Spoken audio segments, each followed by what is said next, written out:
Friends, কেমন আছো তোমরা? কালকে তোমাদেরকে দেখিয়েছিলাম যে আমাদের বাড়িটা মানে বাগান বাড়িটা আমাদের পরিষ্কার করা হচ্ছে। আজ দেখো পরিষ্কার হয়েছে কেমন। দেখো আরেকবার করতে হবে মানে কালকে করেছি, দেখেছিলে তো কত আগাছা ছিল জঙ্গলের মতো পুরো। দেখো পরিষ্কার করেছে।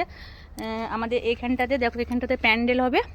আমাদের পাশের একটা বাড়ি আছে, ওই বাড়িতেও হতে পারে, বাট এটাতে হবে, এটা দুটো হবে, অনেক লোকজন হবে তো। দেখো এখানে প্যান্ডেল করবে। আর দেখাচ্ছি দাঁড়াও। আর দেখো এই যেটাতে রান্না বান্না হবে, রাঁধুনিতে রান্না করবে, এখানেও রান্না করবে আর উঠোনের কাছেও রান্না করবে। দেখো এই ফুল গাছগুলো রাখা হয়েছে, বাদবাকি সব কিছু কেটে ফেলা হয়েছে। আর এদিকে দেখো সেটা ডোবা সাইড, মানে এটা এটা দেখছো, দেখো এখানে পুরো গাছপালা হয়েছে। এটা হচ্ছে ডোবা যাওয়ার রাস্তা, এখানে আমাদের একটা গেট আছে, বাট মানে রাস্তাটা যাবে, এত বৃষ্টি হয়েছে মানে কেউ গেলে ওই রাস্তাটাতে একদম পড়ে যাবে। সেই জন্য এই জায়গাটা আমাদের মানে পরিষ্কার করা হয়নি।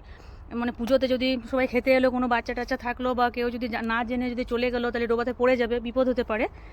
সেই জন্য এই জায়গাটা আমাদের করা হয়নি, এমনি রাখা আছে।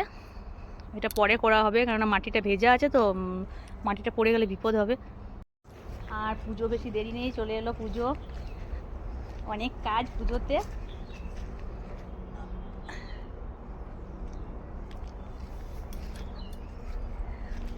মা দুর্গার পুজো সবাই শুভেচ্ছা রইলো সবাইকে, আমার সমস্ত ফ্রেন্ডসদের।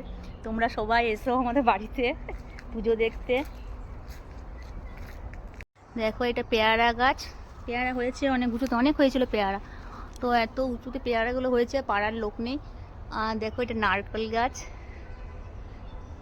দেখো কলা গাছ, আর ওই সাইডে কাঁঠাল গাছ আছে, আম গাছ তোমাদেরকে একবার দেখিয়েছিলাম, আবার পরে দেখাবো। আর দেখো এটা ওই সাইডেও কলা গাছ আছে। আর এটা তো সত্যি কথা যে সমস্ত কিছু পরিষ্কার পরিচ্ছন্ন থাকলে সত্যি খুব ভালো লাগে।